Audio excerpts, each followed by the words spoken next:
샬롬, 하나님의 귀한 자녀 여러분. 우리의 삶 속에서 하나님의 위대한 도구로 쓰임받기를 소망해 본 적 있으신가요? 나의 삶을 통해 하나님의 능력이 나타나고 그분의 영광이 드러나기를 간절히 원해 본 적이 있으신가요? 오늘 우리는 그 깊은 갈망에 대한 이야기를 나누고자 합니다. 이야기가 시작되기 전 잠시 마음을 모아 기도하며 나아가겠습니다. 사랑의 하나님 아버지, 지금 이 시간 당신의 말씀을 사모하는 모든 심령 위에 성령으로 임하여 주시옵소서. 우리의 닫힌 눈을 여시고 굳은 마음을 부드럽게 하시어 살아있는 당신의 음성을 듣게 하옵소서. 이 시간을 통해 우리가 어떻게 당신의 신실한 일꾼으로 거듭날 수 있는지 깨닫는 은혜를 허락하여 주시옵소서. 예수님의 이름으로 기도드립니다. 아멘. 오늘 우리가 함께 떠나볼 시간은 역사상 가장 어둡고 혼란스러웠던 시대입니다. 그리고 그 칠흑 같은 어둠 속에서 가장 밝게 빛났던 한 사람, 선지자 엘리야의 삶을 따라가 보려 합니다. 그의 삶을 통해 하나님께서 당신의 사람을 어떻게 준비시키고 어떻게 사용하시는지 그 비밀을 발견하게 될 것입니다. 만약 오늘 이 말씀을 통해 한 줄기라도 은혜를 발견하셨다면 구독과 좋아요를 통해 이 말씀을 더 많은 이들에게 전하는 은혜의 통로가 되어주시길 부탁드립니다. 당신의 작은 손길이 누군가에게는 절실한 위로와 희망이 될 수 있습니다. 그렇게 선한 영향력을 나누는 모든 분들의 삶 위에 하나님의 풍성한 축복이 함께하기를 소망합니다. 엘리야가 살았던 시대의 이스라엘은 극심한 혼란기였습니다. 나라는 남과 북으로 분열되었고 특히 엘리야가 활동했던 북이스라엘은 영적으로 가장 타락한 시기를 보내고 있었습니다. 무려 19명의 왕이 있었는데 성경은 그들 모두가 악했다고 기록합니다. 단 한 명의 선한 왕도 없이 악이 악을 낳는 절망의 시대였던 것입니다. 이는 마치 우리 민족이 겪었던 가장 암울했던 시절, 희망의 빛이 보이지 않던 때를 떠올리게 합니다. 그 중에서도 아합 왕 시대는 타락의 절정이었습니다. 그의 아내 이세벨은 바알 숭배에 광적으로 집착했던 여인이었고 그녀의 영향으로 북이스라엘 전역은 바알신을 섬기는 거대한 우상의 소굴로 변해버렸습니다. 여기서 우리가 바알 숭배에 대해 잠시 알아볼 필요가 있습니다. 바알은 가나안 사람들이 섬기던 신으로 비와 풍요를 주관한다고 믿어졌습니다. 사람들은 더 많은 소출과 번영을 위해 바알에게 제사를 드렸는데 그 과정은 매우 음란하고 폭력적이었습니다. 심지어 자신의 자녀를 불에 태워 바치는 끔찍한 인신 제사까지 서슴지 않았습니다. 탐욕과 성적 타락, 폭력, 악마 숭배가 뒤섞인 그야말로 인간성이 파괴된 종교였습니다. 바로 이런 시대, 온 나라가 하나님을 등지고 우상 앞에 무릎 꿇었던 그때 한 사람이 역사의 무대 위로 걸어 나옵니다. 그의 이름은 바로 엘리야입니다. 성경은 엘리야를 소개할 때 그의 가문이나 학력, 배경에 대해 길게 설명하지 않습니다. 오늘날 우리 사회가 중요하게 여기는 소위 스펙에 대한 언급이 전혀 없습니다. 그냥 길르앗에 우거하는 자 중에 디셉 사람 엘리야라고만 말합니다. 하나님께서는 그의 배경이 아니라 그의 중심을 보셨기 때문입니다. 이는 우리에게 놀라운 위로를 줍니다. 하나님은 우리의 출신이나 학벌, 재산이 아니라 오직 하나님을 향한 우리의 믿음과 마음을 보시고 우리를 부르십니다. 엘리야, 이 이름의 뜻이 무엇인지 아십니까? 엘리는 나의 하나님이라는 뜻이고 야는 여호와를 의미합니다.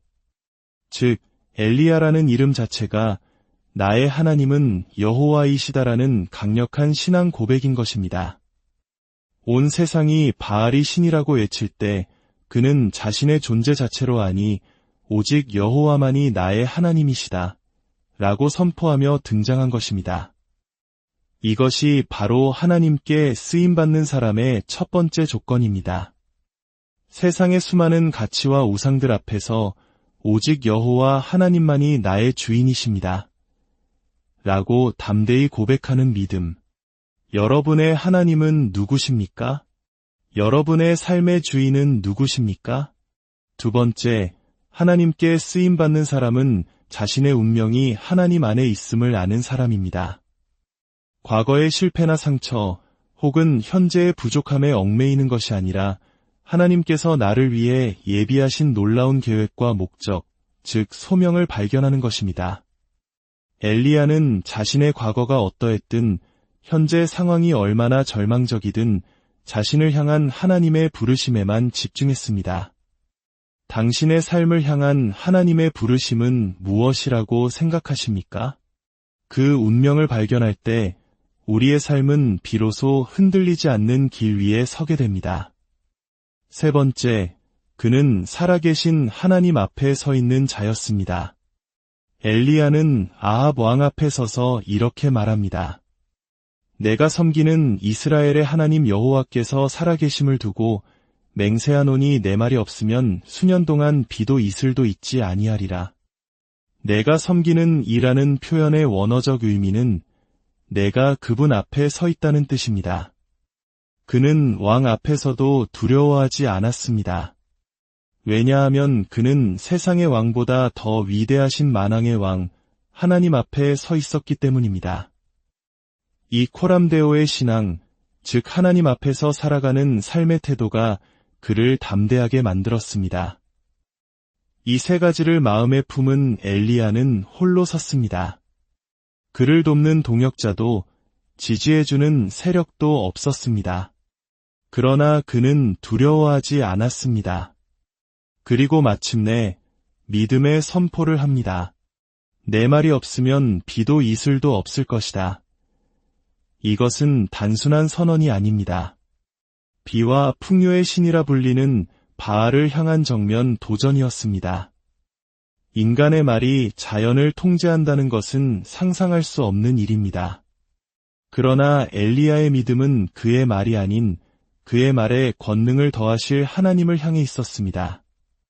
이러한 사역은 인간의 노력으로 성취하는 것이 아니라 하나님으로부터 부여받는 것입니다. 많은 사람들이 신학교를 가고 훈련을 받으며 사역을 성취하려 합니다. 그러나 인간의 노력으로 쌓아 올린 사역은 쉽게 무너집니다. 두려움에 빠지고 쉽게 좌절합니다. 하지만 하나님으로부터 소명을 부여받은 사람은 다릅니다. 그들은 두려워하거나 후퇴하지 않습니다. 지옥의 문을 향해 담대히 전진하며 영혼을 구원하고 어떤 시련 속에서도 승리합니다. 그들은 자신의 부르심을 알기 때문입니다. 놀라운 선포를 마친 엘리야에게 하나님의 말씀이 임합니다. 너는 여기서 떠나 동쪽으로 가서 요단 앞 그리 시냇가에 숨고 그 시냇물을 마시라. 내가 까마귀들에게 명령하여 거기서 너를 먹이게 하리라. 여기서 우리는 하나님께서 당신의 사람을 준비시키는 독특한 장소, 그리 시냇가를 만나게 됩니다. 그리디라는 단어는 끊어내다, 잘라내다라는 의미를 가지고 있습니다. 그곳은 세상과의 단절, 고립의 장소였습니다. 화려한 기적과 선포의 무대 뒤에서 하나님은 엘리야를 아무도 없는 외로운 광야의 시냇가로 보내셨습니다. 왜 하나님은 그를 숨기셨을까요? 그리 시냇가는 바로 하나님의 사람을 위한 영적 수술실과도 같은 곳입니다. 그곳에서 하나님은 우리의 삶에 붙어있는 나쁜 습관, 세상적인 가치관, 인간적인 교만과 자랑을 잘라내시는 작업을 하십니다. 마치 외과 의사가 환부를 도려내듯 하나님은 고독의 시간을 통해 우리 영혼의 불순물을 제거하십니다. 그곳은 또한 온전히 하나님만 의지하는 법을 배우는 훈련의 장소입니다. 엘리야는 시냇물을 마시고 까마귀가 물어다 주는 떡과 고기를 먹었습니다. 까마귀는 구약 율법에서 부정한 새로 여겨졌습니다. 하나님은 가장 예상치 못한 어쩌면 가장 부정한 방법을 통해서도 당신의 사람을 먹이시고 입히신다는 것을 보여주셨습니다. 우리의 상식과 경험을 뛰어넘는 하나님의 공급하심을 신뢰하는 훈련, 그것이 바로 그리 시냇가의 훈련이었습니다. 우리 삶에도 그리 시냇가의 시간이 찾아옵니다. 갑작스러운 실직, 관계의 단절, 예기치 않은 질병이나 외로움의 시간.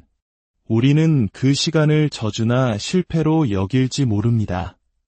그러나 믿음의 눈으로 보면 그 시간은 하나님께서 우리를 더 깊이 만나시고 더 순결하게 빚으시며 더 위대한 사명을 위해 준비시키는 축복의 시간입니다. 당신의 삶에 찾아온 그리 시냇가는 어디입니까? 그곳에서 잠잠히 주님을 기다리며 그분의 세밀한 음성을 듣고 계십니까? 엘리야는 그곳에서 순종하며 머물렀습니다. 매일 아침과 저녁, 까마귀가 음식을 가져다주는 기적을 체험하며 그는 하나님의 신실하심을 온몸으로 배웠습니다. 그런데 어느 날 문제가 생깁니다. 성경은 이렇게 기록합니다. 땅에 비가 내리지 아니하므로 얼마 후에 그 시내가 마르니라. 엘리야의 유일한 생명줄이었던 시냇물이 말라버린 것입니다. 하나님의 인도하심을 따라 온 곳인데 이제는 의지할 물 한 모금조차 사라져 버렸습니다. 어제까지 기적의 현장이었던 곳이 오늘은 절망의 장소로 변했습니다. 이것이 바로 하나님께서 우리를 다음 단계로 인도하시는 방법입니다. 마른 시냇가의 시험. 우리는 종종 하나님이 주신 은혜 그 자체에 안주하려 합니다. 과거에 체험했던 기적, 익숙해진 공급 방식에 머무르려고 합니다. 그러나 하나님은 우리가 은혜의 수단이 아니라 은혜의 근원이신 하나님 자신을 바라보기를 원하십니다. 그래서 때로는 우리 삶의 시냇물을 마르게 하십니다. 시냇물이 마를 때 우리는 어떻게 반응해야 할까요? 과거의 방식만을 고집하며 마른 시냇가에 주저앉아 있을 것인가? 아니면 새로운 길을 여실 하나님을 기대하며 그분의 다음 음성을 기다릴 것인가? 영적인 타이밍은 이처럼 중요합니다. 머물러야 할 때와 떠나야 할 때를 아는 지혜. 그것은 오직 마른 시냇가의 시험을 통과한 자만이 얻을 수 있습니다. 엘리야의 여정은 그리 시냇가에서 끝나지 않았습니다. 마른 시냇물은 끝이 아니라 더 놀라운 하나님의 계획을 향한 시작점이었습니다. 과연 하나님은 마른 시냇가에 앉아있는 엘리야를 어디로 인도하셨을까요? 그리고 그곳에서 엘리야는 또 무엇을 배우고 경험하게 될까요? 그 흥미진진한 다음 이야기는 다음 시간에 계속 이어가도록 하겠습니다. 사랑하는 주님, 오늘 엘리야의 삶을 통해 우리에게 말씀하여 주시니 감사합니다. 우리 또한 세상의 가치관을 따르지 않고 나의 하나님은 여호와이시다 라고 담대히 고백하게 하옵소서. 우리 삶에 찾아온 그리 시냇가의 시간을 두려워하지 않고 주님께서 우리를 빚어가시는 연단의 과정으로 기쁘게 받아들이게 하소서.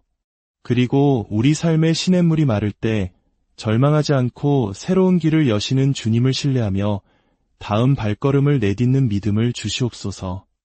이 말씀을 듣는 모든 이들의 삶이 엘리야처럼 이 시대에 하나님의 능력을 드러내는 통로가 되게 하여 주시옵소서. 주님께서 당신의 귀한 자녀들을 그 영광을 위해 사용하실 것을 믿습니다. 예수님의 이름으로 간절히 기도드립니다.